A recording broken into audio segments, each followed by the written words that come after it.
السلام علیکم ګرانو مینوالو، امید لرم چې روغ جوړ به وئ او د ژوند په مزو کې به وئ.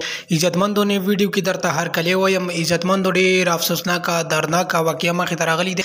د صوابۍ سره تعلق لرونکي دوه ملګري چې نن ډېر په بېدردۍ سره قتل شول، چې دوی په یو باغ ته لاړو، د لوکټو باغ و چې هغې کې هغه کس ډېر ظلم وکړو، زیاتی یې وکړو او دوی دواړه یې قتل کړل. ملګرو د دې په هکله مکمل معلومات در سره په دې ویډیو کې شریکوم. زموږ ویډیو در سره پوره وګورئ چې مکمل معلومات نه حاصل شي چې آیا د حقیقت ملګرو ویډیو کتونه مخکې که تاسو زموږ په چینل نوي وئ نو زموږ چینل د سره ضرور سبسکرایب کړئ چې زموږ کومه نوې ویډیو راځي چې هغه تاسو ته زر تر زره در رسي، او د دې سره د ټالۍ نشان هم ووایئ چې تاسو د معلوماتي ویډیو نه زر تر زره خبرېږئ.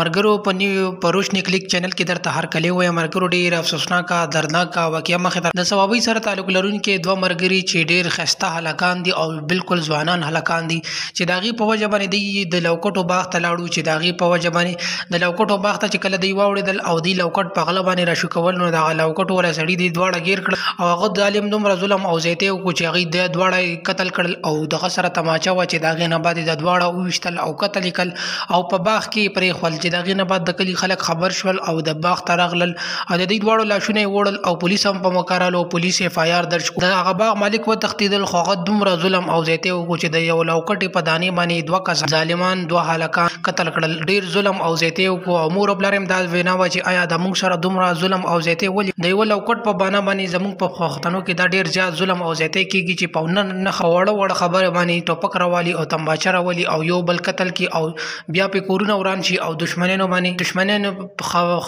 خوشحالۍ نه په غمونو سره بدلې شي او دوستۍ نه په دښمنانو سره بدلې شي. نو ملګرو دې مخنیوي لپاره زموږ معاشرې کې دا احساس بالکل هم د چا سره نشته، په وړې خبرې باندې یو بل قتل کوي. ملګرو که تاسو به زموږ ویډیو ضرور خوښه شوي، زموږ چینل روشني کلیک سره ضرور سبسکرایب کړئ. ډېره مننه، شکریه، وسلام.